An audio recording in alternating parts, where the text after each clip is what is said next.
نماز کیوں پڑھتے ہیں؟ خوف سے، پر وہ تو غفور ہے، رحیم ہے، پھر خوف کیسا؟ جنت کے واسطے، پر وہ تو درگزر فرماتا ہے،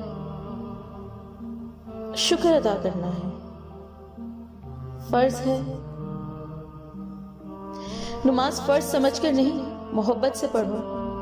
زمین پہ سر ٹکرانے کو نماز نہیں کہا جاتا۔ وہ تم سے کلام چاہتا ہے، تم اسی کو دوست مانو، اسی سے مشورہ کرو، اسی کو داستان سناؤ جیسے اپنے دوست کو سناتے ہو۔ دل کی بے قراری کم ہوگی، پھر نماز میں سکون ملے گا، اور نماز عشق کی نماز بن جائے گی جس میں بے قراری ختم ہو جائے گی اور سکون ہی سکون ہوگا۔ خوشی خضوع کی نماز بن جائے گی، اور ایسی نماز کسی کسی کو نصیب ہوتی ہے۔ تو تم اس کو اپنا نصیب بنا لو۔ خوف کے لیے نہیں، سکون کے لیے نماز پڑھو، رب کو منانے کے لیے نماز پڑھو، اس کو اپنا بنانے کے لیے نماز پڑھو۔